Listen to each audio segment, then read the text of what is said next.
प्रकृति के कुछ ऐसे नियम हैं जिन नियमों को हम पालन ना भी करना चाहें तो पालन करना पड़ेगा।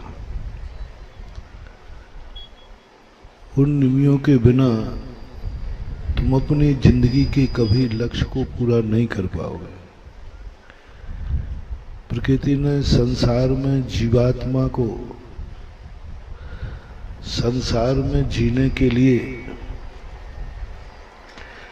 एक ऐसे व्यक्ति के हाथ में सौंप दिया जो जड़ है, अचेतन है, पुद्गल है। जब तक वह पुद्गल तुम्हारे अनुकूल नहीं होगा तब तक यह जीवात्मा कुछ नहीं कर सकती। और तुम कहें कि मैं पुद्गल आत्मा को छेड़ूंगा ही नहीं, उससे कोई फर्क नहीं पड़ता। अंधा व्यक्ति लालटेन लेके जा रहा था। लोगों ने पूछा कि भाई तुम लालटेन लेके क्यों जा रहे हो, तुम्हें तो दिखता ही नहीं है। तो लो, मैं अपने लिए लेके नहीं जा रहा हूं, जो आंखों वाले हैं वो मेरे से न टकरा जाए इसलिए लेके जा रहा हूं। ऐसा ही पुद्गल द्रव्य तुम कितना भी बचने का प्रयास करो, ये तुमसे टकराएगा। वो तुम्हारे लिए स्वतंत्र नहीं घूमने देगा, तुम्हें अपनी सत्ता का उपभोग नहीं करने देगा। उसकी अनुमति के बिना तुम श्वास भी नहीं ले पाओगे, उसकी अनुमति के बिना तुम शरीर भी नहीं पा पाओगे, उसकी अनुमति के बिना एक बूंद पानी भी नहीं मिल पाएगा।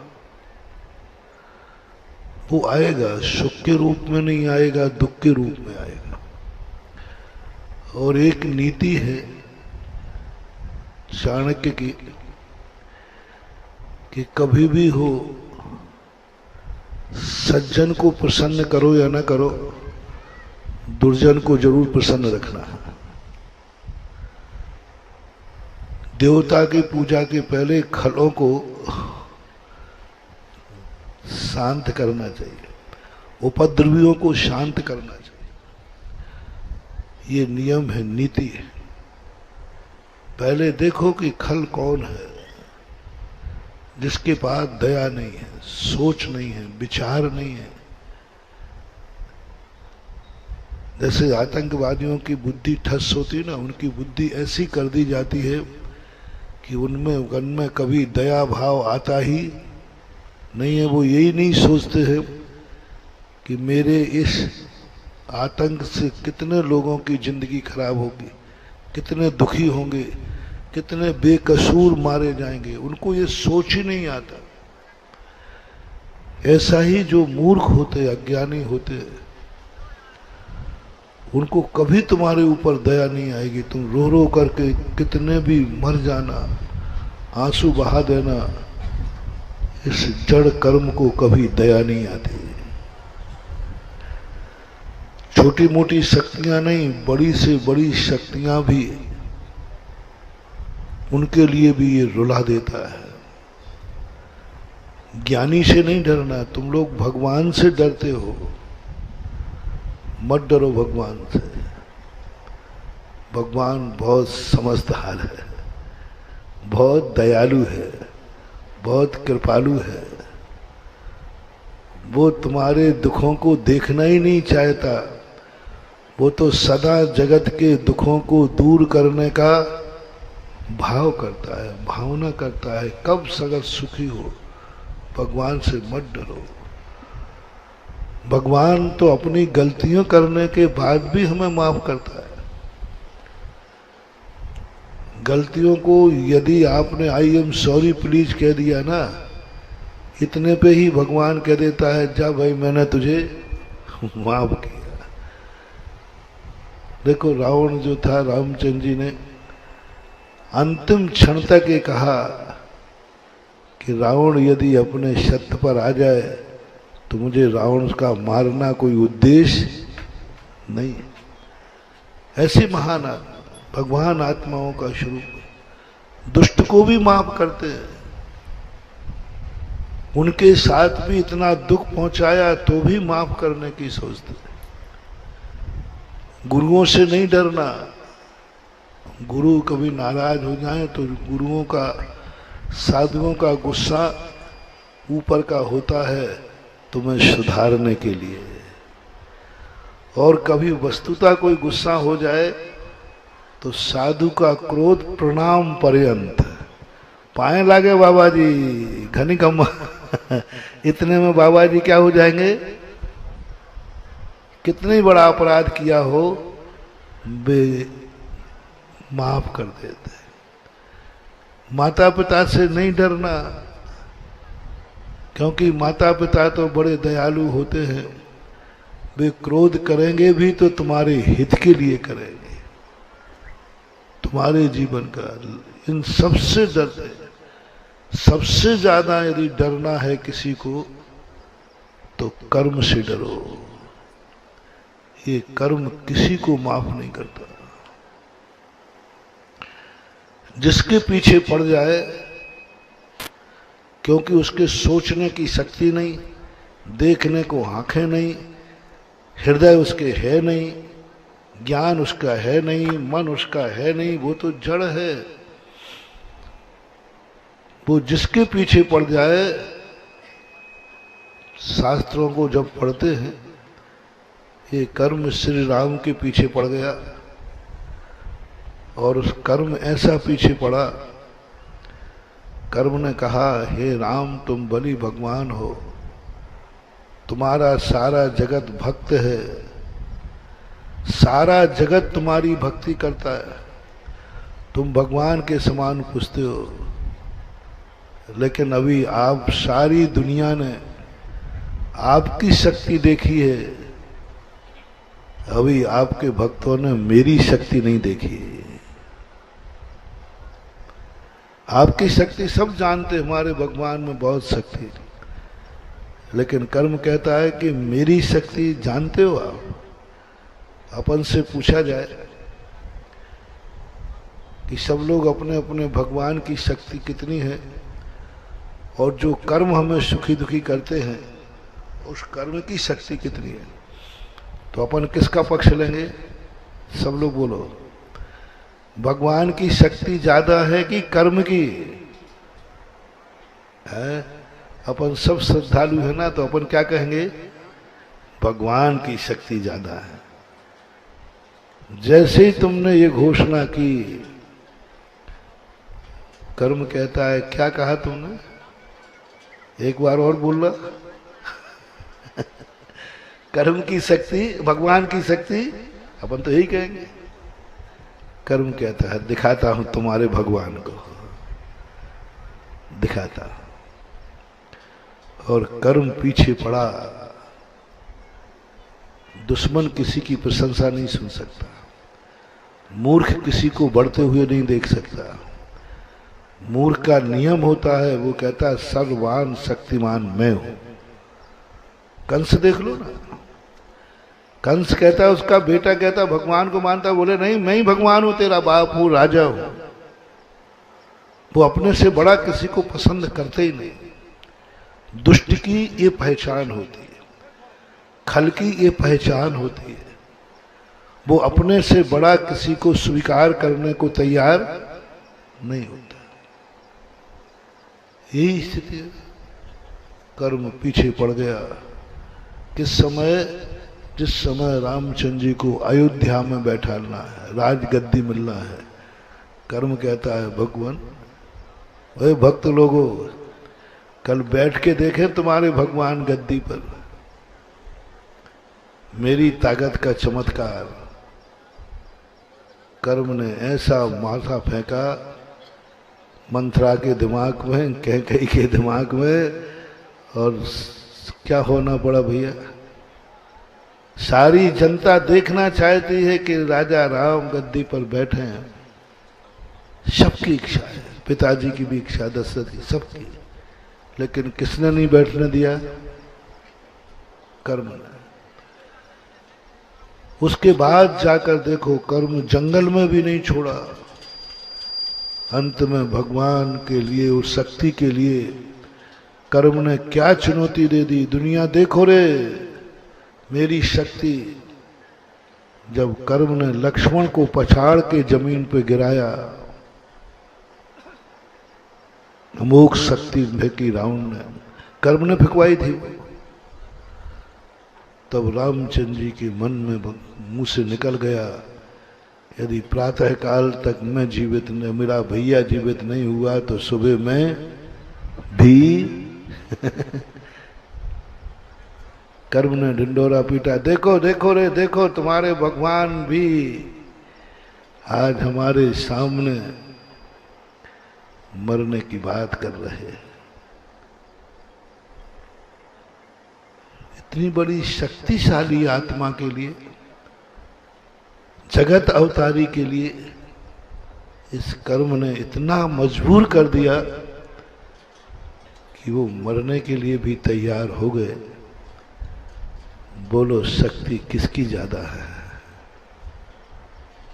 बोलो ना वो कर्म की शक्ति में तो भगवान की ज्यादा है, लेकिन दुष्ट की शक्ति आतंक की होती है, सज्जन की शक्ति आतंक की नहीं होती, वो धर्म की होती है। धर्मात्मा की शक्ति किसी को बचाने में होती है, किसी को मारने में। धर्मात्मा का लक्षण होता है किसी को मारने में तो कमजोर है और किसी को बचाने में बलजोर है, किसी को दुख देने में कमजोर है, किसी को सुखी करने में बलजोर है। लेकिन दुष्ट आदमी तो दुष्ट होता है। एक सज्जन को एक तलवार दे दी जाए और एक दुर्जन को दे दी जाए, दोनों में से कौन जीतेगा? है? उसमें मैं और हूं तो एक दुर्जन को तलवार दे दें और एक हमारे महाराज जी ये तो संसार का सबसे बड़ा दुष्ट है और आप संसार के सबसे बड़े साधु हैं। इन दोनों को तलवार देता हूं, जो जिसको निपटा पाए वो विजयी होगा। मैं आप सबसे पूछना चाहता हूं, कौन किसको निपटा पाएगा तलवार से? मैं तो नहीं निपटा पाऊंगा।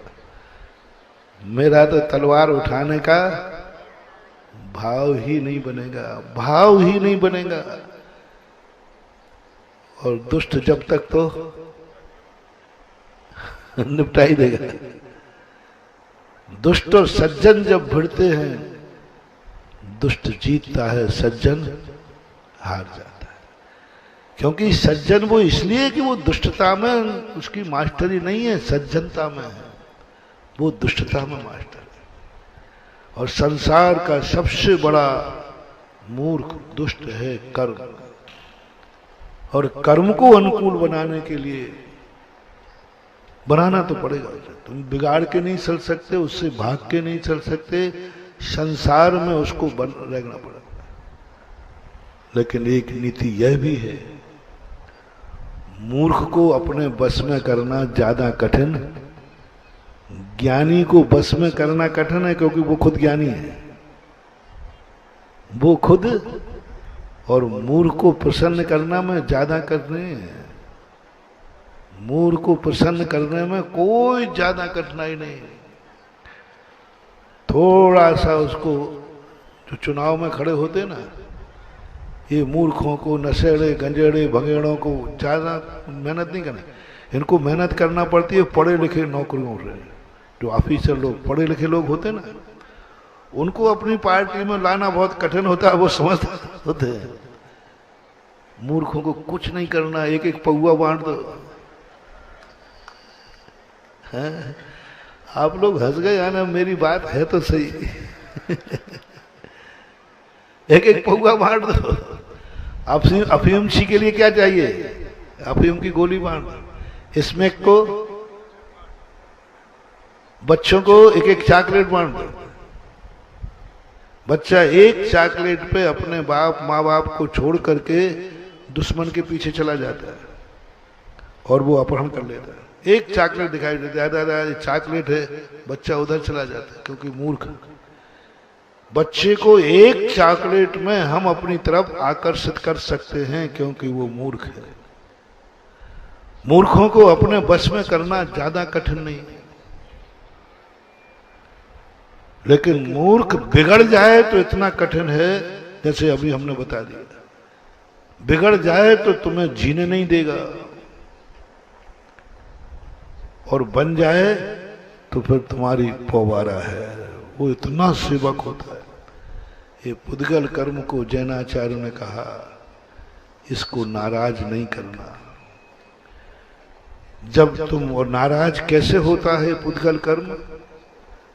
जब तुम अपने धन का दुरुपयोग करते हो, जब तुम अपने घर का दुरुपयोग करते हो, जब तुम मन बुरा करते हो, जब तुम बुरा देखते हो, जब तुम बुरा सुनते हो, जब तुम बुरा बोलते हो, जब तुम बुरे कार्य के लिए जाते हो, तब ये कर्म इतने बुरी तरह नाराज हो जाता है, चिढ़ जाता है। चिढ़ जाता है, तूने धन के बुरा किया, धन से तूने शराब खरीदी, धन से तूने पाप किया, धन से तूने किसी का शोषण किया, धन से तूने सुपारी देकर किसी का मर्डर कराया, धन को तूने अय्यासी में गमाया। बस अब खोल जाएगा, अब कर्म को सहन नहीं होता। अब कर्म कहता है मैं तुझे बर्बाद करके रहूंगा, एक एक कौड़ी को मोहताज कर दूंगा, एक एक कौड़ी को मोहताज करूंगा, राजा से रंक बना दूंगा। वो चिढ़ गया। दुष्ट लोग चिढ़ जाएं तो बहुत फिर नहीं समझे, काबू में नहीं आता, फिर वो पकड़ में ही नहीं आता। वो कहता मैं तो इसको बर्बाद करके रहूंगा, इसने बुरा कार्य क्यों किया? धन मैंने इसको सुखी करने के लिए दिया था, इसने तो अपने धन को दुखी कर लिया, अपने तन को दुखी कर दिया। धन मैंने इसको इसलिए दिया था कि अपने परिवार को सुखी करे, लेकिन इसने तो धन के माध्यम से पूरे परिवार को दुखी कर दिया। शराब पी के आ गया, पूरा परिवार को दुखी कर दिया। इसको आंखें दी थी कि अच्छा देखे, तो बुरा देख रहा है। फोड़ दूंगा इसकी आंखें, अगले भाव में अंधा बनेगा। कर्म बिल्कुल दया नहीं करेगा। इसलिए यहां से होती है धर्म की उत्पत्ति। दो प्रकार का धर्म होता है। एक धर्म आत्मा के कल्याण करने के लिए होता है, आत्मा का धर्म। वो धर्म बहुत छोटा होता है, छोटे समय के लिए होता है, बाद में होता है। पहला धर्म करना है कि संसार का ये दुष्ट कर्म जो हमें घुमाता है, इसको कैसे खुश किया जाए, इसको कैसे प्रसन्न किया जाए, ये कर्म हमारा साथ कैसे देगा, कैसा क्या करें कि कर्म मुझे बीमार नहीं करे, कैसे क्या करें कि मकान सुरक्षित बना रहे, कर्जे में न बिक जाए, कैसे क्या करें 2 टाइम की रोटी खाने को मिल जाए, ऐसा क्या करें। ये सब कर्म के हाथ में, सब कर्म के हाथ में। जो जो चीजें संसार में जीने के लिए चाहिए, उसका भंडारी है कर्म। उसके हाथ में कुछ नहीं, तुम भगवान के हाथ में नहीं है। फालतू तुम गड़बड़ भगवानों को परेशान मत किया करो।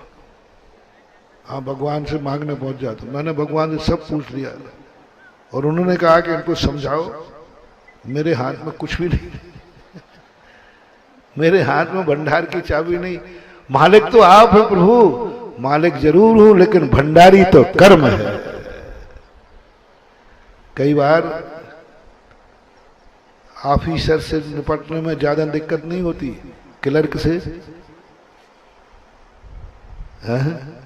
ऑफिसर तो कह दिया, लेकिन क्लर्क तुम्हारे लिए ऐसा घुमाएगा कि ऑफिसर भी चक्कर खा जाएगा। वो ऐसी गलतियां निकाल देता। ऑफिसर साहब, यदि आपने फाइल पास की तो देख लो आप, वो साहब कहते रुक जा भाई, क्लर्क ने कहा है। क्लर्क बहुत खतरनाक। इसलिए अपनी जिंदगी का सबसे जो कुछ भी हमारे पास है, गुरुओं के पास कुछ नहीं है, मंत्र तंत्रों के पास कुछ नहीं है महानुभाव। सारा का सारा पूरा डिपार्टमेंट जो तुम्हें चाहिए कर्म के पास है।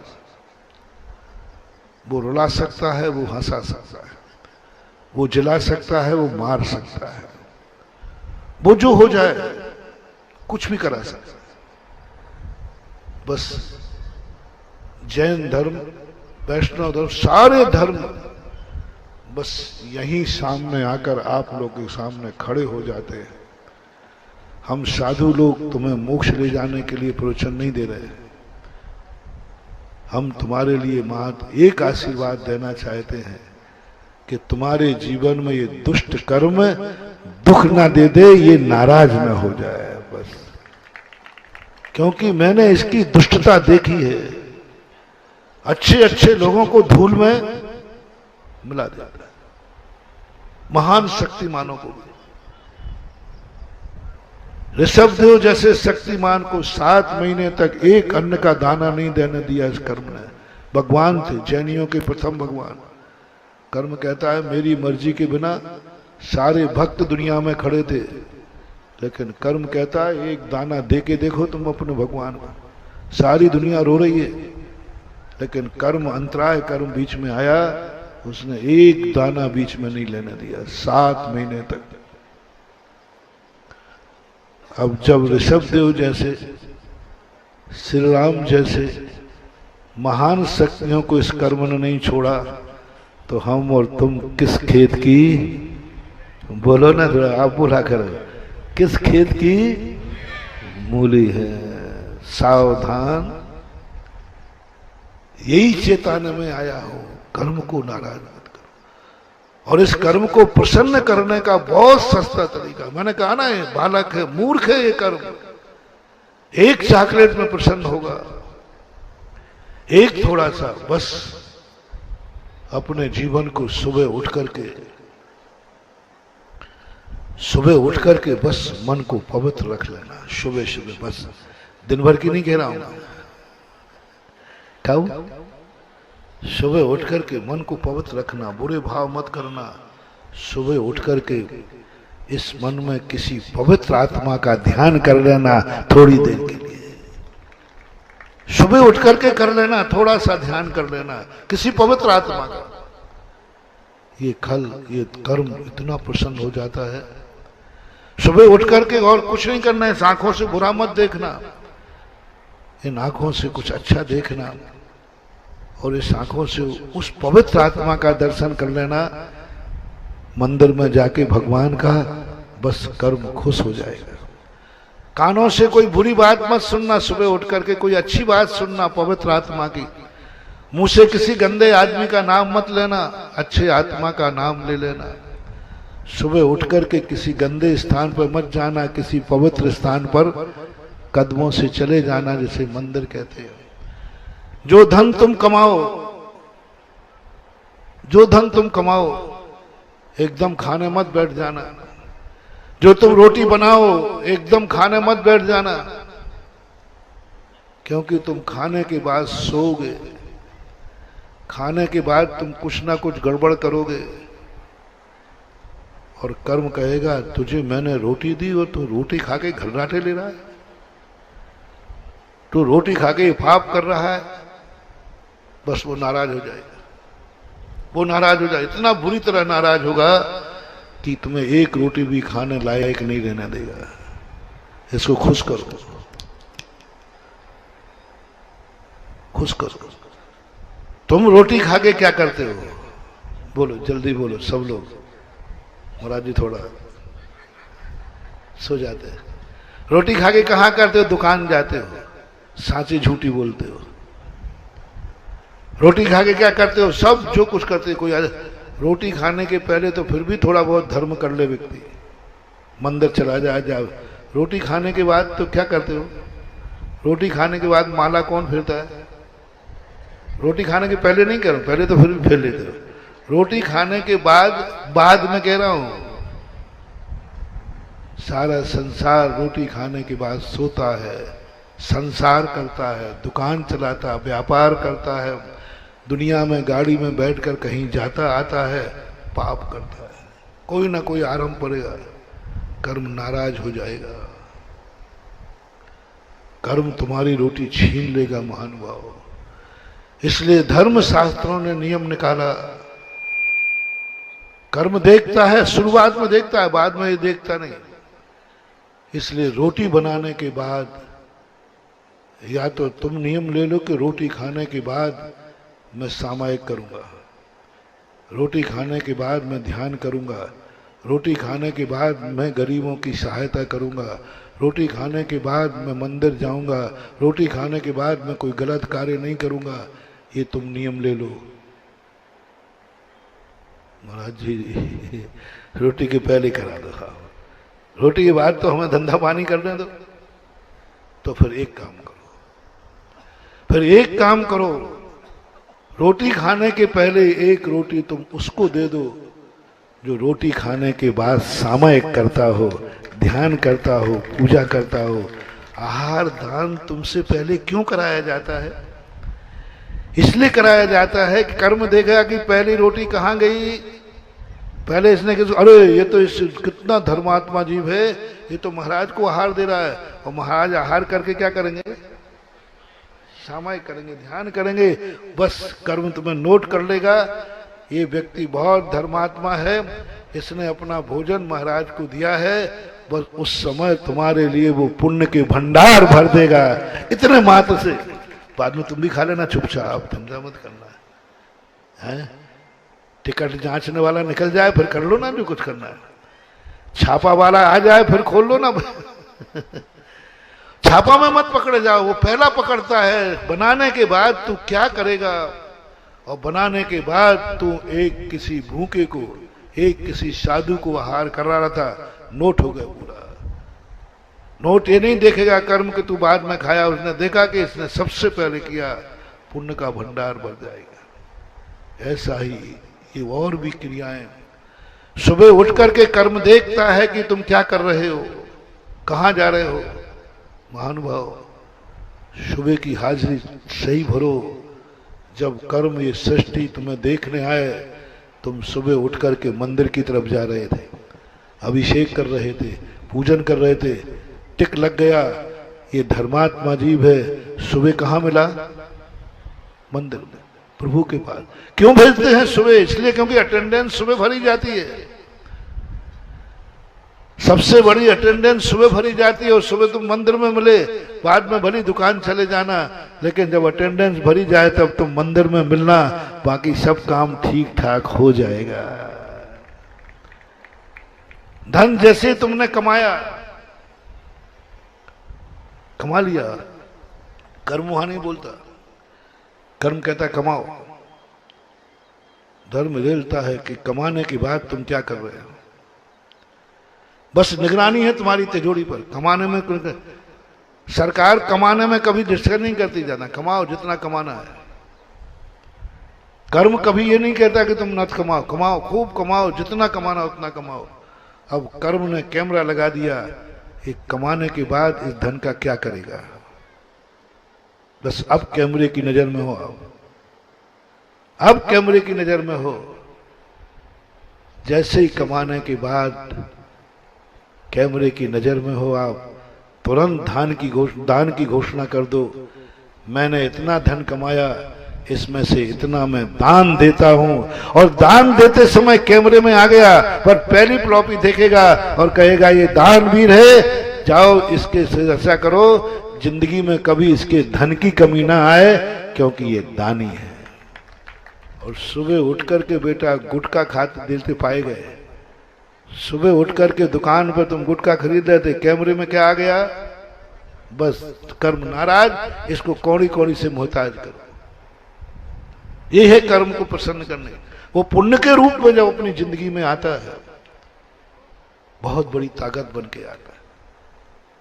तुमने धन कमाया है तो मात तुमने मकान ही बनाया है क्या? दो व्यक्ति थे हमारे जीवन में, देखो कितनी बड़ी दुर्गति हुई। धन आना बुरा नहीं है,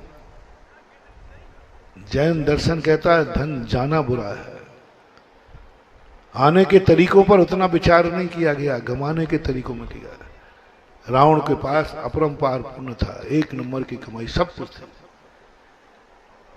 खूब सोने की लंका, उतना पुण्य दिया, बहुत ज्यादा। बस कैमरा लगा दिया गया। पापियों के कैमरे नहीं लगते, पुण्यात्माओं कैमरे लगते। तुम्हारा सरकार, तुम्हारी नीति, तुम लोग पापियों के लिए कैमरे लगाते हो, डाकुओं के लिए, चोरों के लिए, इनके लिए कैमरे लगाते हैं। और धर्म पुराण धर्मात्माओं पे पुण्य कैमरे लगाते हैं। जो बड़ा आदमी है, जो धन कमा रहा है, जिसके पास अपरंपार धन है, उस पर धर्म कैमरा लगाता है। देखो इसने धन पाया है, कैमरा लगा। अब ये करता क्या है, क्या करेगा ये, क्या करेगा ये? बस कैमरे की नजर में हो। जब भी, बहुत बड़ी बात कह रहा हूं महानुभाव, आपकी भाषा में समझा रहा हूं, क्योंकि शास्त्र की भाषा तुम्हें समझ में आएगी नहीं, इसलिए आपकी भाषा समझा रहा हूं, आप लोग सब समझ लें। जैसे ही आपके पास कभी भी 2 रुपया ज्यादा इनकम हो, किसी दिन तुम्हारा अच्छा व्यापार चल जाए, कहीं से तुम्हें कोई लाभ मिले, कहीं से तुमने जमीन जायदाद बेची है, XYZ, मेरा कहना मान, बहुत सावधान हो जाना। आपके पीछे कैमरा लग गया है, आपके पीछे कैमरा लग गया है। इनकम पे नहीं, सरकार लगाएगी कि इसने इनकम कहां से की है। हम इनकम पे नहीं लगाएंगे, पूछेंगे ही नहीं, हम पूछेंगे ही नहीं कि इनकम तुमने कहां से की है, पता ही नहीं करेंगे। तुम्हारे ऊपर कैमरा लग जाएगा। रोटी बनाओगे, उस समय कैमरा नहीं लगा। रोटी बनाने के बाद जैसे ही तुमने रोटी बना ली, तैसे ही तुम्हारे ऊपर धर्म का कैमरा लग जाएगा। तुम सो रहे हो, कैमरा नहीं लगेगा, जैसे ही तुम जागे कैमरा लग जाएगा। कहां जा रहे हो? तुमने कमाई की, खूब कमा लो, खूब। अब कैमरे आपके पास चारों तरफ लगेगा, सावधान हो जाना। तुमने कमाने के बाद इसका क्या किया, कमाने के बाद इसका क्या किया? अब देखना, बहुत खतरनाक छापा पड़ने वाला है। रावण का उदाहरण दे रहा हूं। सारे जगत में चर्चा है, रावण के पास अपरंपार धन है, एक नंबर का था। डाका चोरी का नहीं था, उसने कमाया था, पुण्य कमाया था, पूर्व भाव में कमाया था। सोने की लंका है। बस अब जैसे ही कैमरा लगा, देखें इसका क्या करता है, देखें इसका क्या करता है। रावण का कोषाध्यक्ष गया, बोले साहब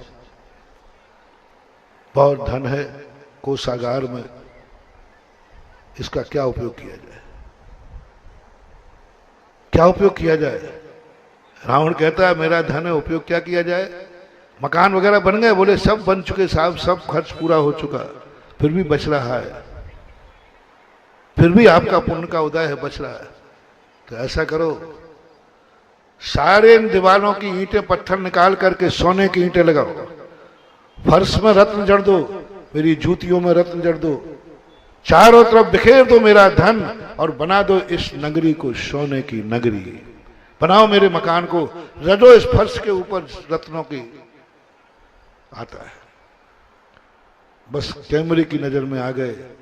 उसी समय लक्ष्मी कहती है, रे दुष्ट, रे दुष्ट, मैं तेरे पास इसलिए आई थी कि तू पूर्व भव का धर्मात्मा था। मैं तो तुझे धर्मात्मा मान के आई थी, और तू मुझे जूतियों में जड़ने की बात कर रहा है। मैं तुझे धर्मात्मा मान के आई थी, जा, मैं तुझे अभिशाप देती हूं कि मरने के बाद तुझे एक कौड़ी भी नसीब नहीं होगी। लक्ष्मी का अभिशाप मत लेना महानुभाव, मेरा दुश्मन भी है तो मैं कहना चाहूंगा, भगवान के अभिशाप से डरना नहीं। गुरु का अभिशाप मैंने बता दिया, बहुत जल्दी कट जाएगा, लेकिन तुम्हारी लक्ष्मी का अभिशाप अकाट्य है। मैंने गुरु को बता दिया, गुरु कभी नाराज हो जाए तो तुरंत कह देना पाए लागे गुरु जी, बस खत्म हो जाए। भगवान देता नहीं, लेकिन लक्ष्मी का अभिशाप मत लेना। मालूम आपको, द्रौपदी जब चीरहरण हुआ, चीरहरण के बाद कहती है मैं क्या मान के आई थी ससुराल में कि इसमें न्याय प्रिय ताश्री है, यहां न्याय प्रिय द्रोणाचार्य है, यहां मेरे ज्येष्ठ धर्मराज है, मेरा ज्येष्ठ शक्तिमान भीम है, और मेरा पति गांडीव धनुषधारी अर्जुन है। अर्जुन को विवाह किया था वर्मा। और मेरे दोनों देवर कैसे हैं, नकुल और सहदेव, तलवार में। मेरे ऊपर कोई आंख भी नहीं उठा पाएगा, मेरी जिंदगी सुरक्षित है। मुझे अहंकार था, मुझे गर्व था, मुझे ऐसा पति मिला है, मुझे ऐसी ससुराल मिली है जहां कोई भी व्यक्ति, उसने अपने पिताजी को कहा, पिताजी जब रोने लगे, मां रोने लगी, द्रुपद रोने लगे, तो द्रौपदी कहती है आप क्यों रो रहे हो पिताजी, आप देखो तो सही मैं किसके बीच में जा रही हूं, देखो सही मेरे पुण्य, देखो कहां आपको किस बात का कष्ट है। आपके दरबार में आपकी बेटी सुरक्षित नहीं थी जितनी सुरक्षित हम पांडवों के बीच में रहेंगे। आपके यहां इतनी सुरक्षा नहीं थी पिताजी, क्योंकि आपकी राजसभा में ताश्री नहीं है, और हम जहां जा रहे हैं वहां के सर्वश्रेष्ठ कौन है, और ताश्री का तो उस समय वैभव था ही, गुरु द्रोणाचार्य थे, बड़ा गर्व था। पिताजी को संबोधन करके आई, आप चिंता नहीं करें, मैं पूर्णतः निश्चिंत हूं, सुरक्षित हूं, संरक्षित हूं। लेकिन जब चीरहरण हुआ, द्रौपदी कहती है मैंने गलत नंबर डायल कर लिया, दुनिया तो क्या मेरे ऊपर आंख उठाएगी, यहां तो जिनकी आंखें को मैं पवित्र मान रहा था वे ही आंखें उठ रही। जिस राजसभा में ताश्री के सामने, ये धर्मराज ज्येष्ठ के सामने, हे गांडीव धनुषधारी पति के सामने मैं क्या मान के आई थी। इससे तो अच्छा था कि मैं किसी गरीब और भिखारी के पास भी होती तो आज शायद मेरी ये दशा नहीं होती, वो कम से कम अपनी जिंदगी तो जीता। आज क्या है, मैं अभिशाप देती हूं इस कुरु वंश के लिए, इस पांडु वंश के लिए। वो तो बीच में गंधारी आ गई, नहीं तो पांडु वंश कुरु वंश उसी समय भस्म हो जाते। कौन बीच में आ गई, गांधारी। गंधारी ने कहा नहीं बेटी द्रौपदी नहीं, पुरुष कितना भी नीच हो जाए तो हो जाने दो, नारी सदा देवताओं के लिए पूज रही है, सदा दुष्टों को भी वरदान दिया है। द्रौपदी यदि गंधारी नहीं होती तो वैष्णव दर्शन में आया कि पता नहीं हस्तिनापुर का धूल में मिल जाता। शक्ति थी उसके, एक अलग क्वालिटी की थी द्रौपदी की उत्पत्ति, अलग प्रकार की थी द्रौपदी की शक्ति। सारी बिल्कुल सब भस्म हो जाता, राख हो जाता, कुछ भी नहीं बचता। नारी ने नारी को संबोधन करके बचा लिया। महानुभाव, बहुत करुणा दया करके कह रहा हूं, वहां तो द्रौपदी को बचाने, द्रौपदी को अभिशाप से रोकने वाली गंधारी थी, लेकिन ये लक्ष्मी, ये धन रूपी लक्ष्मी जो तुम्हारे पास आई है, बहुत बड़ा धर्मात्मा मान के आई है, किसी भी रूप में आई हो, चाहे जमीन के रूप में आई हो, चाहे व्यापार के रूप में आई हो, चाहे सटोरियों के लिए सट्टा में भी आ जाता ना कई बार, चाहे सट्टे में आई हो, चाहे बट्टे में आई हो, कैसे भी आई हो, वो तुम्हारे पास जो आई है तुम्हें कोई ना कोई पुण्यात्मा मान के आई है। पहला निर्णय करो। लक्ष्मी हर किसी के पास नहीं जाती। तुम कोई ना कोई अच्छे इंसान थे, तुम अच्छे व्यक्ति थे, कोई ना कोई धर्मात्मा थे तुम, आपके पास जब भी तुम्हारे पास एक लक्षण लो, एक मंत्र लो, एक युक्ति लो, जब भी तुम्हारे पास 2 पैसे हो, तुरंत समझना लक्ष्मी ने मुझे बहुत कोई अच्छा आदमी माना है। जब तुम्हारे पास मकान हो, तुरंत समझना लक्ष्मी मेरे पास क्यों आई, क्यों इतनी ताकत। कितने लोग हैं जो मकान नहीं बना पा रहे हैं, तरस रहे हैं, मेरा मकान बन गया, लक्ष्मी की ऐसी मेहरबानी क्यों हुई। तुरंत समझना कि जरूर मेरी लक्ष्मी की दृष्टि में मैं अच्छा इंसान हूं। कभी मैंने मंदिर बनाया होगा, कभी मैंने किसी को झोपड़ी बना के दी, बिना उसके हो ही नहीं सकती। जरूर मैं जितने जितने लोगों के पास मकान है, आज वो नोट कर लें, 2 काम तुमने कभी किए होंगे। पहला काम, कभी किसी भगवान का मंदिर आपने बनाया होगा। तभी लक्ष्मी ने कहा ये धर्मात्मा जीव है, क्योंकि इसने अपने पसीने की कमाई से किसका मंदिर, किसको दरबार बनाया, भगवान का। या फिर तुमने किसी गरीब की झोपड़ी बनाई होगी, किसी गरीब अनाथ को झोपड़ी बना के। ये 2 कारणों के कारण से लक्ष्मी ने आपको धर्मात्मा मानकर मकान दिया है। जिन जिन के पास मकान है, आज ये बिल्कुल फैसला करके जाना, अच्छा इंसान बनाया इसलिए तुम्हारे पास मकान। इस भूमि में कभी उपजाऊ थी, इस भूमि का कभी आशा थी कि एक ना एक दिन कोई साधु आएगा और मुझे पापियों के नहीं भगवान के लिए समर्पित करा देगा। आज तक ये खेत में खेती होती थी जो तुम्हें 2 टाइम की रोटी देकर साल भर का पेट भरती थी।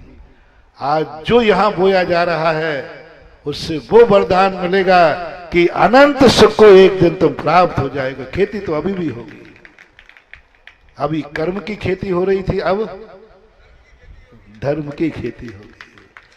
अभी कोई कर्म के लिए यहां पसीना बहाता था, अब कोई धर्म के लिए साधना करेगा। कोई व्यक्ति यहां कर्म के लिए तपता था, आज कोई धर्म के लिए तपेगा तो सही। और वो वरदान आप सब लोगों से मेरा कहना है, यदि 2 पैसा है तो ये कहो कि हमारे पुण्य से आज 200 बीघा में इतना बड़ा तीर्थ क्षेत्र बन रहा है। मेरे पुण्य से मंदिर मैं बनाऊंगा, क्या बात है। हवेली बन सकती है तो मंदिर क्यों नहीं बन सकता। दुनिया भर के पापों में बेसी जाता है।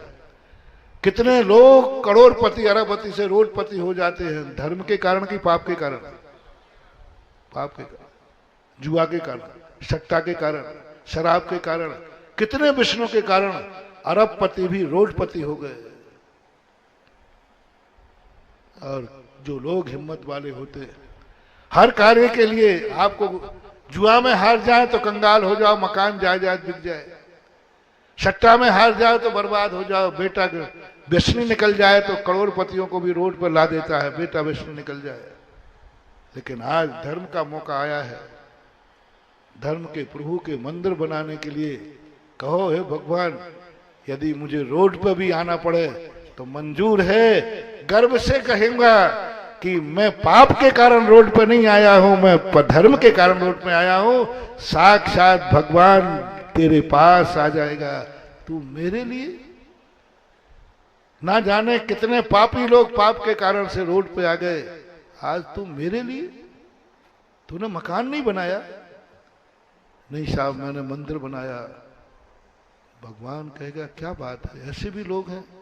तूने रहने को मकान नहीं बनाया, धूप में रह रहा है, और मंदिर बनाया। हाँ प्रभु, आपको धूप में नहीं देख सकता हूं, आपका मंदिर मैंने बनाया, मकान बने या नहीं बने क्या फर्क पड़ता है। उसी समय तेरे लिए भगवान का ऐसा मंदिर हो, आशीर्वाद होगा, मकान नहीं महल होगा। एक बार तू भगवान के नाम से रोड पे आ तो सही, एक बार तू धर्म के नाम पर ये तो कर कि मेरा जो कुछ मैंने कमाया है आज के दिन कमाया था। लमेटा वाले जो ये कहे आज के दिन मेरे पूर्वजों ने लमेटा में जमीन सुरक्षा, आज के दिन के एक दिन आएगा लमेटा एक बहुत बड़ा तीर्थ बनेगा। ये ना तुम्हें मालूम था ना तुम्हारे पूर्वजों को मालूम था, है? लेकिन कुदरत को मालूम था। बस गर्व की बात करना है कि नहीं, मेरा पाप धन है, ये पाप में नहीं जाएगा। आज के बाद सारा धन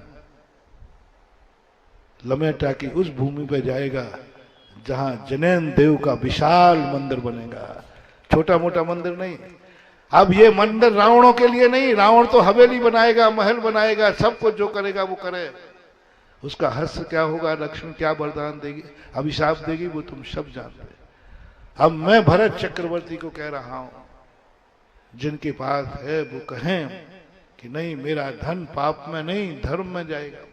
और यहां होगा एक विशाल मंदिर, मध्य प्रदेश की सबसे बड़ी मूर्ति बैठेगी यहां, जो अभी मध्य प्रदेश में तो यहां अलग से, हालांकि गोपाचल पर्वत के पारसनाथ बहुत बड़े हैं, लेकिन वो दीवार में है, जुड़े हुए, अलग से मूर्ति तो नहीं है इतनी बड़ी मूर्ति बैठेगी, 15 से 20 फुट के लगभग हो गए। यहां पर त्रिकाल 24 के 24 जिनालय, होगी यहां एक त्यागी वृत्तियों का एक अच्छा आश्रम, होगी यहां एक अच्छी धर्मशाला, होगा अच्छा एक यहां हाईवे पर बना हुआ सिंह द्वार, बहुत बड़ा सिंह द्वार होगा हाईवे के ऊपर, एक आध खोखे से कम में नहीं बनेगा, ऐसा सिंह द्वार होगा, विशाल सिंह द्वार होगा। और इस तीर्थ का नाम होगा, सावधान, श्री दिगंबर जैन संस्कारोदय तीर्थ क्षेत्र का नाम है, संस्कारोदय तीर्थ क्षेत्र, संस्कारोदय तीर्थ क्षेत्र की बोलिए, संस्कारोदय तीर्थ क्षेत्र की, संस्कारोदय तीर्थ क्षेत्र की। और इस संस्कार धानी का पहला तीर्थ क्षेत्र है कैलाश जी। बोलो, जबलपुर जिले में कौन सा तीर्थ क्षेत्र है, उस तीर्थ क्षेत्र का नाम बताओ। मंदिरों को तीर्थ, वो तो छोटा सा मंदिर है, हाँ वो एक मंदिर है, तीर्थ नहीं है, हमें तक रुकने को जगह नहीं है वहां पर। और भेड़ा घाट तो इतना सा मंदिर है, वो मूर्ति के कारण से तीर्थ क्षेत्र है, ये जमीन के कारण से तीर्थ क्षेत्र है। जमीन का स्तर का कौन सा तीर्थ क्षेत्र है जबलपुर में? नहीं है ही नहीं, कोई तीर्थ क्षेत्र नहीं। बहुरीबंद उधर आता है कटनी में, कोई तीर्थ क्षेत्र जबलपुर में नहीं।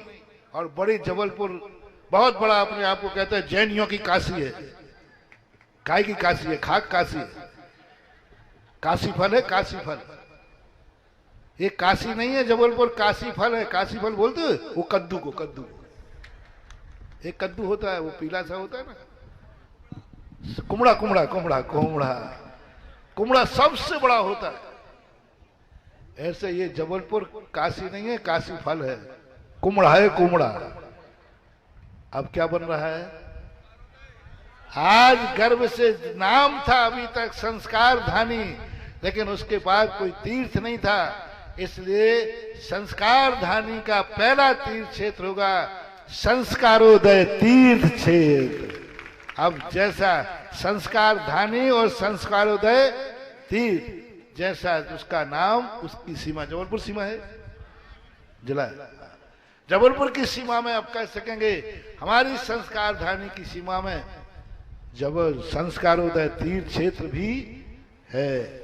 तो अब संस्कारोदय तीर्थ क्षेत्र की योजनाओं में जो भरत चक्रवर्ती जैसे अपनी लक्ष्मी का वरदान चाहते हैं, आज भी धनवान है, कल भी। मैं क्षेत्र नहीं बना रहा हूं, मैं दो काम कर रहा हूं। मैं कोई क्षेत्र नहीं बनाता, पहली बार मैं भगवान के लिए मंदिर नहीं बनाता, मैं भगवान के लिए कोई तीर्थ क्षेत्र नहीं बनाता, क्योंकि उनके लिए ये क्षेत्र पसंद ही नहीं है। मैं बनाता हूं आप लोगों के लिए, आप लोगों के लिए बनाता हूं कि ये तीर्थ क्षेत्र आपका खेत है। दो लोगों को, जो गरीब हैं वे कल अमीर रहे, और जो अमीर हैं वे सदा अमीर रहे। उनके लिए है ये तीर्थ क्षेत्र, उनके लिए है ये 200 बीघा की जमीन के खेत। जो गरीब हैं, यहां इस क्षेत्र पर थोड़ा भी दान देंगे, इस क्षेत्र पर थोड़ा सा भी अपने धन का दान करेंगे, उनकी गरीबी छटना शुरू हो जाएगी, वो अमीरी की तरफ बढ़ना शुरू हो जाएंगे। आज से प्रैक्टिकल करना है। सबसे छोटा दान, पहला दान करना है। हर व्यक्ति को, परिवार में जितने लोग हैं, जितने रिश्तेदारों को आप चाहते हैं कि हमारा हर रिश्तेदार अमीर हो, हमारे परिवार के हर व्यक्ति के हाथ में लक्ष्मी हो, हर परिवार का व्यक्ति समृद्ध हो, तो आज परिवार के नाम, रिश्तेदार के नाम एक एक कलश सम्मेद शिखर का यहां स्थापित करना है। सबसे गरीबों को अमीर बनने का पहली शुरुआत। बच्चों के नाम, बेटियों के नाम, ससुराल में बेटी दुखी है उसके नाम एक एक माटी का कलश रखो। ये सम्मेद शिखर की अक्षय निधि माटी है। मैंने कल कहा था, ये नंद्यावर्त के ऊपर जो तुम माटी रख रहा है, नंद्यावर्त एक ऐसा नंद्यावर्त है जो प्रलय काल में ये सारे पहाड़ गल करके राख हो जाएंगे, लेकिन नंद्यावर्त उस अग्नि में भी पिघलने वाला नहीं है। और उस नंद्यावर्त के ऊपर तुम अपना कलश स्थापित करोगे, तुम्हारे जीवन में भी अक्षय कवच बन करके आएगा। इसलिए बच्चे, बच्चियां जो भी जहां हो, कैसे हो, उनके नाम के कलश स्थापित जरूर करना। ये सबसे छोटा बीजारोपण है। सबसे बीजा पौधा लगाओगे, सबसे पहले बीज बोगे, और इस बीज का फल आप इसी साल देख लेना। मैं वो फल बीज नहीं बोता हूं जो कहते हैं आम कोई लगाता फल कोई खाता है। मैं तो ग्राफ्टेड फील्ड लगाता हूं, तुरंत लगाओ और तुरंत खाओ। एक साल के अंदर ही देख लेना कि मैंने माटी रखी थी सम्मेद शिखर की नंद्यावर्त में। मैंने बेटी के नाम से रखी थी, ससुराल में थी, मैंने बेटा के नाम से रखी थी, जो पढ़ाई कर रहा है, व्यापार कर रहा है, जो कुछ भी तुम्हारी इच्छा हो। सबसे पहला बीजारोपण आज 1008 कलशों में नंद्यावर्त में सम्मेद शिखर की माटी रखना है। दूसरा जो उद्देश्य है मेरा, जो जिसकी शक्ति हो, कोई की धर्मशाला की शक्ति हो, कोई की त्यागी वृत्ति की शक्ति हो, कोई की कमरे बनाने की शक्ति हो, वो सब अपनी शक्ति को यहाँ बीजारोपण करे। तीर्थ पे, मंदिरों में नहीं, तीर्थ पर।